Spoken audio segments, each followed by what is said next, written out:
मेरा नाम नीरज भड़ाना है और मैं मारुति कुछ गुड़गांव से आई हूँ। और मैं पहले आरटीपी में गई थी, उस टाइम मैं बिल्कुल फ्रेशर थी, मुझे नहीं पता आरटीपी में क्या होता है, कैसे होता है। और मेरे को मेरे अपलाइन रघुराज सर जी जैसे जैसे बोलते हैं कि ऐसे आपको करना है, ये करना है, वो करना है, मैं अपने अपलाइन के लिए पूरी तरह समर्पित हूँ। सबसे पहले तो मेरे अपलाइन मुझे बोलते हैं कि इतने बजे मुझे यहाँ आपका ये टाइम चाहिए, तो मैंने कहा सर हाँ मैं तैयार हूँ, मुझे आप फुल टाइम बोलोगे मैं फुल टाइम।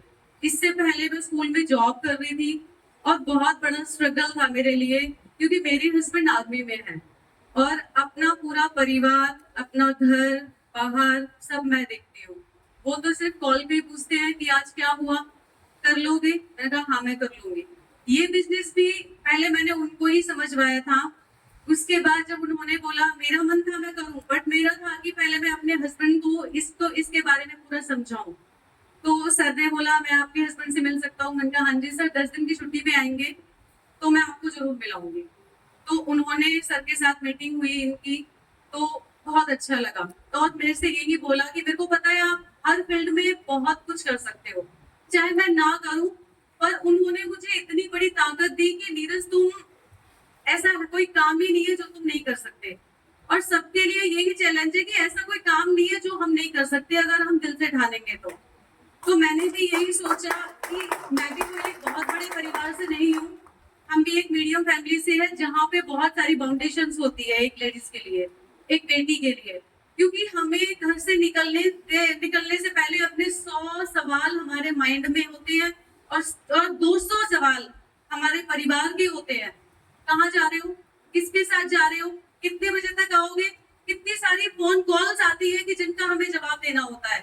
बट मेरे माइंड में सिर्फ यही चल रहा होता है कि नहीं नीरज, तुझे कुछ करके दिखाना है, तुझे ये दिखाना है कि जिस मुहिम में अब तू चली है इसमें तुम्हें कुछ ऐसा करके दिखाना है कि मेरे पीछे कितनी सारी मेरी बेटियां हैं, कितने सारी मेरी बहनें हैं कि जो सोचती है उठे बट उठ नहीं पाती। क्योंकि ये समाज ऐसा होता है कि जब एक लेडीज अपना कदम उठाती है तो उसके कदम खींचने वाले बहुत सारे लोग होते हैं, उसके कदम उठने से पहले ही उसको गिरा दिया जाता है। मेरा मन था, मैं दिल से मैं चाहती थी कि मैं सिंगिंग करूं। मैं दिल से, मैं अपने घर में अपने आप को बाथरूम सिंगर समझती हूँ कि बस मैं वही गा लूंगी, कोई सुनेगा ही नहीं। और मैंने कितनी बार कोशिश करी पर हर बार मुझे रोक दिया गया, नहीं क्या करेगी जाके, बहुत सारे कॉम्पिटिशन्स होते हैं, कभी नहीं कर पाएगी।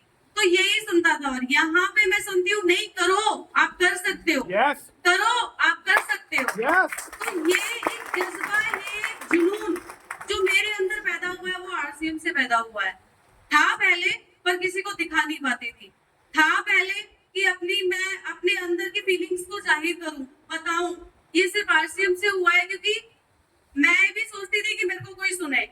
और आज मैं अपनी अगर कुछ बातें बोल रही हूँ तो ये कोई बनावटी चीजें नहीं है, ये मेरी दिल से निकली हुई चीजें हैं कि कई बार आंखों से आंसू भी आ जाते हैं कि मैंने अपनी लाइफ में, अब तक की लाइफ में, बहुत ज्यादा लाइफ बड़ी नहीं है मेरी अभी तक की, बहुत सारे चैलेंज देखे हैं बट कोई अप्रिशिएशन करने वाला नहीं था, चाहे स्कूल जॉब हो या घर की जॉब हो, कुछ भी।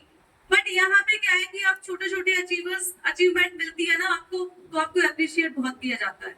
तो इसलिए मैंने 17 फरवरी को ही, ये 3 महीने पहले मेरी लाइफ में आया था, मैं फर्स्ट टाइम आरटीपी में गई थी और मैंने वहीं से ठान लिया था कि मेरे को स्कूल की जॉब तो नहीं करनी है, मैं स्कूल की जॉब तो नहीं करूंगी। क्योंकि वहां पे 7:30 बजे बच्चों को छोड़ती थी और 4-4:30 बजे मैं अपने घर आती थी।